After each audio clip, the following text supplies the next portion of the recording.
What up, dudes? It's me, a bear, here to give you the lowdown about the musical theater industry. Yeah, this is exactly how I want this video to start. This is the onesie I like to wear when I'm feeling sad or overwhelmed or tired. So I figured, you know what?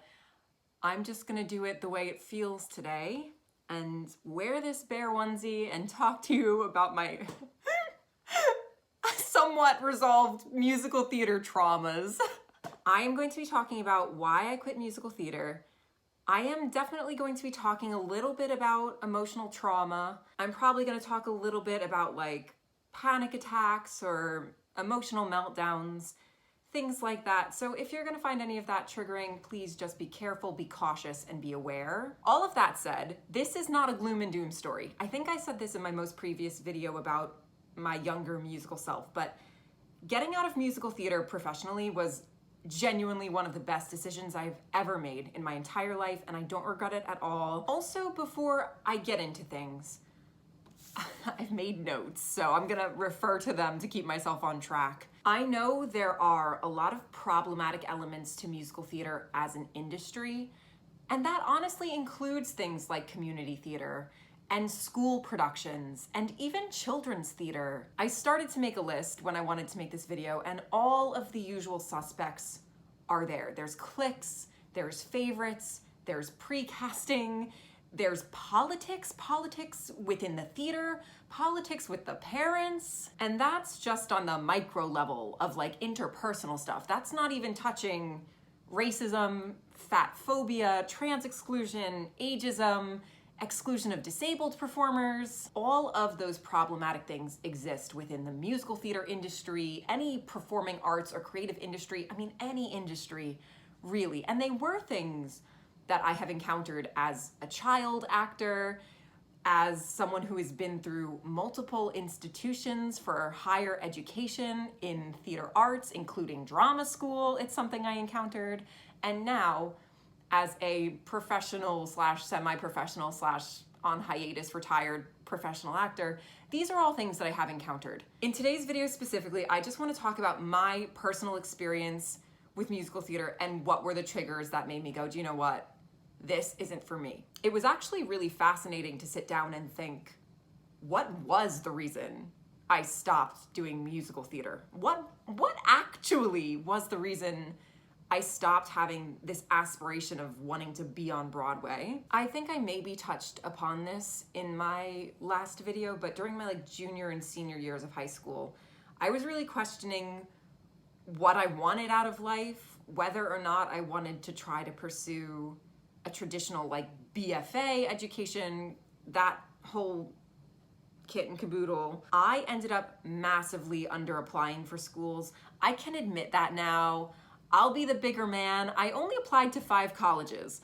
And for those of you who have ever applied for BFA programs, if that's really what you want, it's not enough. And it's really tragic, and it's exclusionary, and it's elitist, and all of those things. You need to apply for a pretty significant number of schools. Retrospectively, I think that I only applied to 5 schools because I knew, like, in my gut that a BFA program would be bad for me, but I just wasn't ready to admit it. Because out of the 5 schools I applied for, only 2 were BFA programs.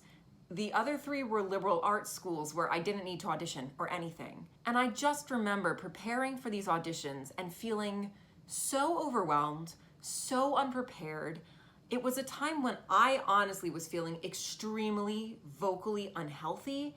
I wasn't confident in my audition cuts. I didn't have really anyone I could go to and say, hey, I don't feel good. I don't feel supported. I just feel, I don't know, kind of embarrassed, honestly. And I'm not a dancer at all. I knew I would have to do dance calls. I was kind of taking dance classes, but I wasn't confident in that. And I just felt like there was so much pressure to perform and to get into a program, especially because I was one of the kids in like my local theater scene who was like a good actor and a good singer, and I got a lot of lead roles, and I felt like there was so much expectation for me to continue to succeed at a time when I just felt bad.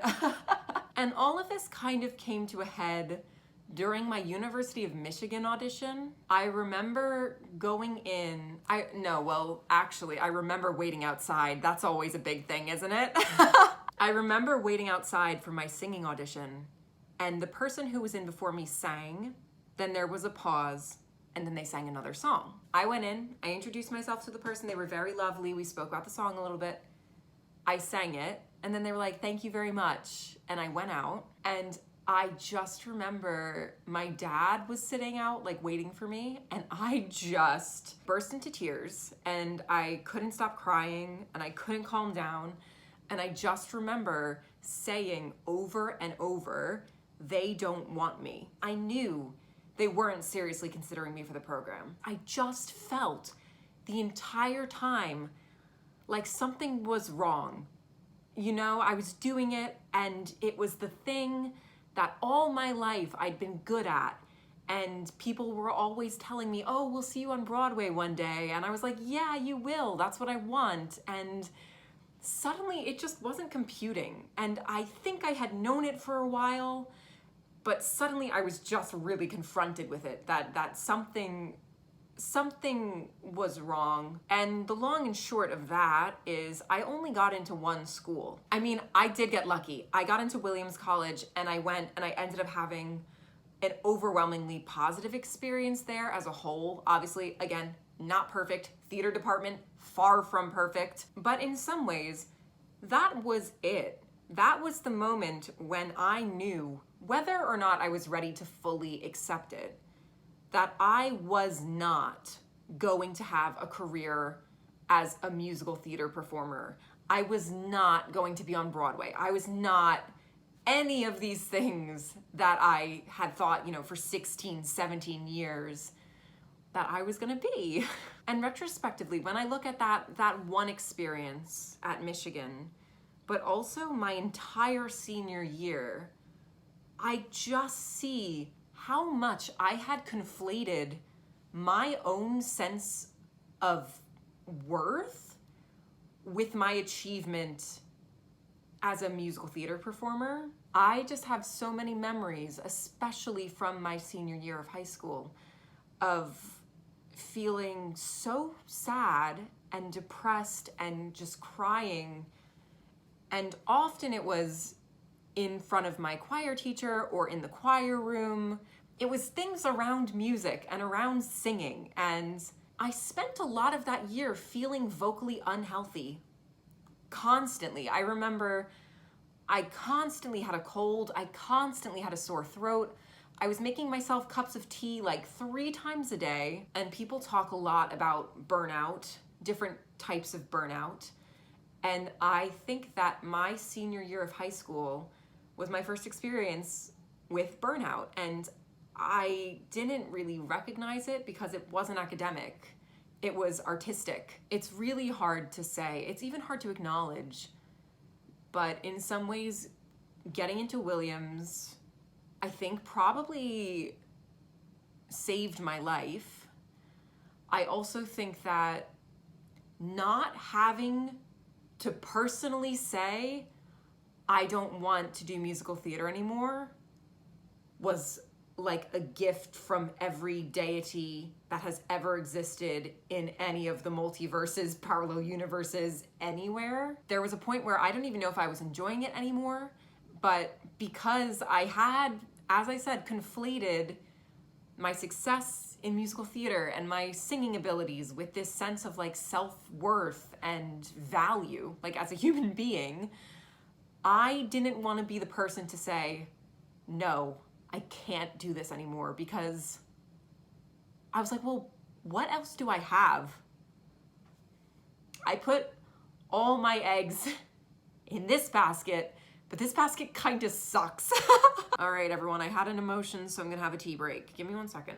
Shall we move into the good side? That was quite British. Man, it's been a long time. The good side of things would be this. When I stopped doing musical theater, I discovered many other forms of expression in performing arts that weren't just like the theater industry, like you audition for a show and then you're in it or you're not. I started to write my own stuff in undergrad in my freshman year. I wrote my first solo show. I wrote some songs. I started writing music. I was like, I didn't even know I could write music. I didn't even know it was an option. If one door closes, it was like a whole hallway of doors blew open, and I was like, oh my God, I'm not in like a one-room cabin here. I'm in a hotel. How is that metaphor? Did it make sense? And honestly, I think that journey there, writing my own stuff, really takes us to here. I mean, I'm now making 2 videos a week on YouTube that are 100% me. It's my ideas, my words, my thoughts, my perspective, not anyone else saying, okay, you've walked in the room, you look like this, you sound like that, and so you can play the lead, you can be in the chorus, or you can fuck off. Like I get to say, here's what I'm gonna do, here's what I want to do, and then do it. And that honestly has been so empowering, super healing in ways I can't even begin to describe. I guess here's where I want to end, or where I want to go. I am really grateful that I stopped doing musical theater, because something about doing it really put so much inward pressure on my life that I got self-focused, self-obsessed. It was all about like, am I good enough? What's happening with me? Am I measuring up? Am I the best? That's a thought. Am I the best? Am I competitive? Am I gonna get this role? All of those things, which are, present in all forms of theater, and like very, very unhealthy, and maybe even a whole nother video to talk about that, sort of like the competition and that. But the older I get, and anyone who is in drama school with me will know this, the thing that I think is critical and interesting is the world. The things that are happening in the world, the things that are happening in the government and internationally and in communities and in the schools, all of that stuff is so much more important to me than being the best, or belting the highest note, or any of the things that felt like they were the most important when I was so obsessed with theater and myself and my ego and my career and all of that stuff. And yeah, there are definitely some days when I still have that internal voice that is telling me, you failed as an artist, you failed as an actor. Because there is this predominant social script that actors either make it or they're failures, and there's no in between, and there's no spectrum, and there are no ways to be an artist besides being, I can't think of any actors.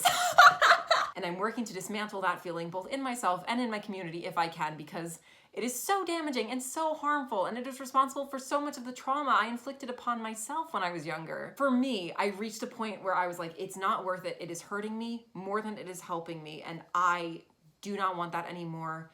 I can't take it anymore, honestly. I just need to be healthy. I need to be healthy, and then I need to make art. That's it. Right. Did I cover everything? Apologies if this video isn't super linear or completely comprehensive. Honestly, it is such a complicated topic even for me, because it runs really deep. There are a lot of things that feed into it. Even as I said at the beginning, there are so many other things to consider when we talk about things like musical theater, what is wrong with the industry, things like that. But in this case, that's just gonna be okay. This video is gonna be a little messy. I'm wearing a bear onesie. This is where we are on this Wednesday evening. Do the things that make you happy. That's it.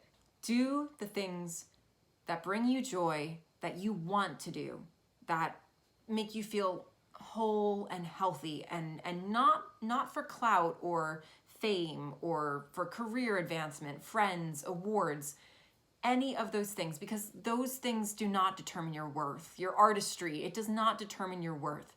Just by being you, just by doing the things that you want to do that make you happy, it's enough. I promise. I promise. And I'm still learning this, but I promise it's enough. And I will see you on Sunday for some art. Bye-bye.